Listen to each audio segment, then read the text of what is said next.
Et ben voilà, une petite pause en bord de Meuse avant de reprendre la route vers la Belgique.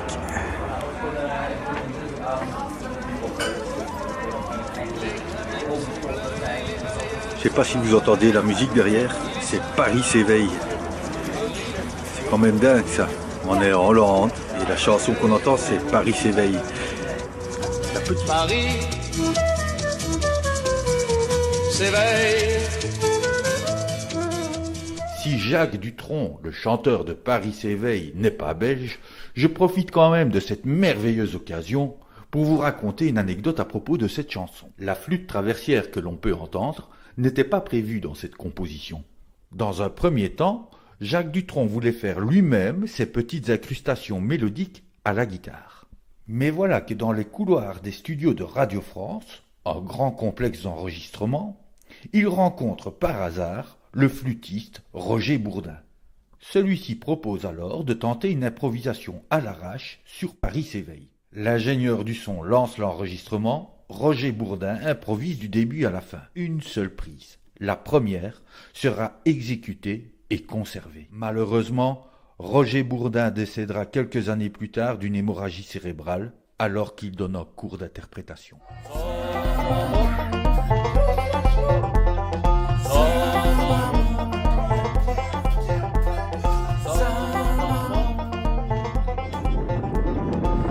Hey!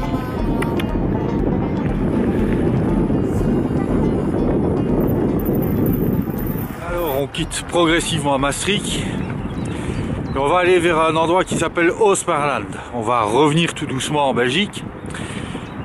Ce qui est très particulier sur ces routes ici, quand vous venez le matin tôt, fin d'après-midi, vous allez voir plein d'étudiants. Et en fait, ces étudiants ils viennent de Maastricht, ils vont aller jusqu'à Heesden.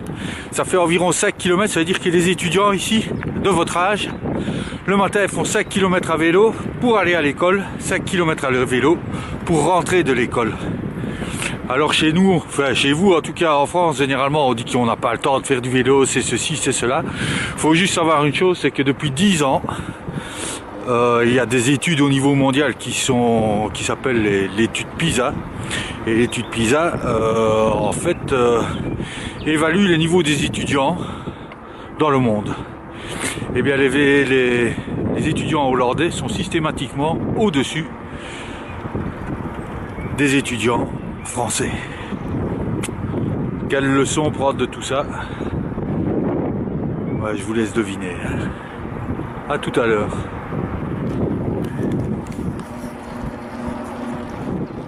Tant que j'y suis, je réfléchis. Tout à l'heure à Maastricht, vous avez vu un chanteur, mais quand vous venez ici en été, alors là, il y a de la musique partout, il y a des gens qui dansent. Alors on danse, c'est Stromae, et Stromae, c'est un Belge aussi. Et ouais.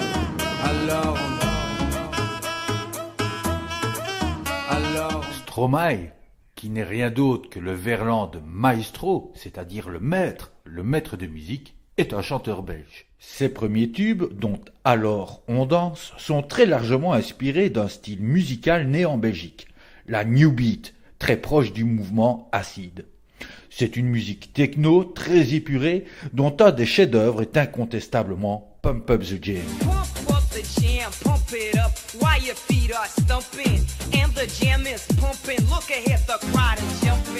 Souvent comparé à Jacques Brel, tant pour sa voix, son éloquence et sa générosité, Stromae est un véritable artiste complètement décalé.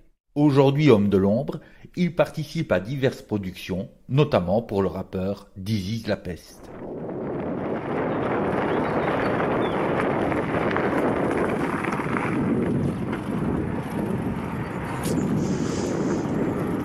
Encore un petit détour et nous voici au pied d'une tour qui est la tour de l'Apocalypse, réalisée par Robert Garcet dans les années 70, 60, 50. Il a fallu une paire d'années pour faire ça, c'est tout en silex. Et c'est un peu une tour dédiée à la grandeur de ce que pourrait être l'homme s'il était bon.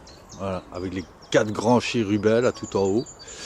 Ça a été construit à une époque, et notamment avec des gens qui étaient un peu dans la mouvance du festival de Woodstock. Ils remettaient des choses à plat, ils remettaient des choses en question, et puis c'est toute cette symbolique que vous voyez là derrière matérialisée.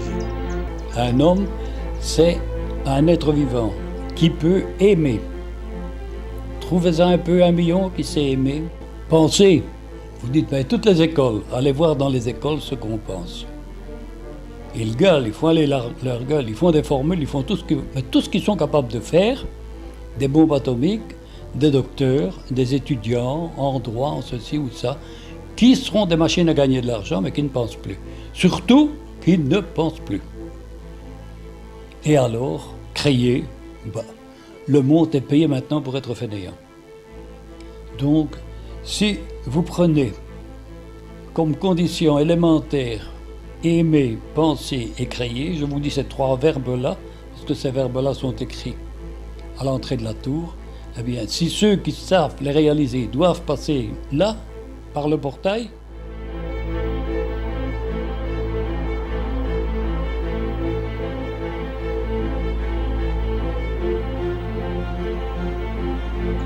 Alors cette tour qu'on vient de voir, elle est complètement dingue, hein. On la dirait sortie d'une bande dessinée. Et en bande dessinée en Belgique, on est pas mal là-dessus.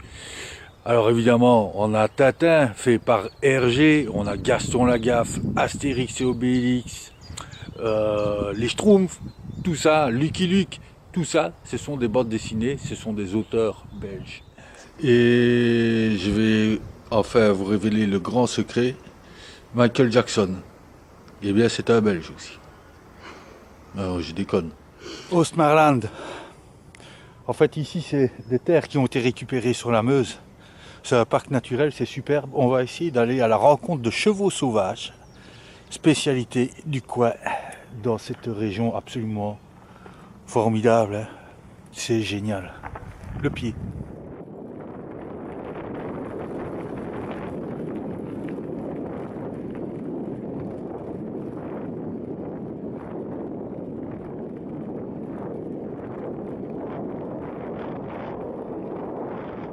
Nous sommes sur la pointe d'une presqu'île à Ostmarland, sur la Meuse. Tout derrière, c'est Maastricht. Et si vous continuez beaucoup plus loin, vous arrivez à la mer.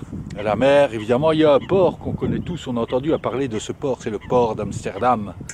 Le port d'Amsterdam, il a été merveilleusement chanté par un Belge qui s'appelle Jacques Brel. Il y a des marins qui chantent Alors, les rêves qui hantent rien à dire. au large Hein d'Amsterdam. T'en fous. Dans le port Il est belle. d'Amsterdam, il y a des marins qui dorment comme des oriflammes. Le long Et bien voilà, la des boucle est bouclée. bergements. Notre petit reportage prend sa fin en compagnie de chevaux. Il a l'air un peu énervé, il m'a foutu les boules. Alors, c'est bien qu'on termine. Il fait la boulette. C'est bien qu'on termine avec les chevaux parce qu'au début je vous ai montré le vélo et les chevaux pour terminer. En fait, ça c'est des moyens de déplacement qui permettent de faire tout ce qu'on voulait faire. Bon, on va se barrer parce qu'il me fout les boules. Hein. Et ben voilà.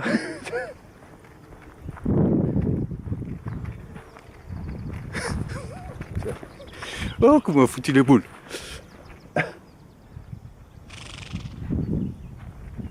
Bon, c'est pas la peine. Il est vraiment énervé.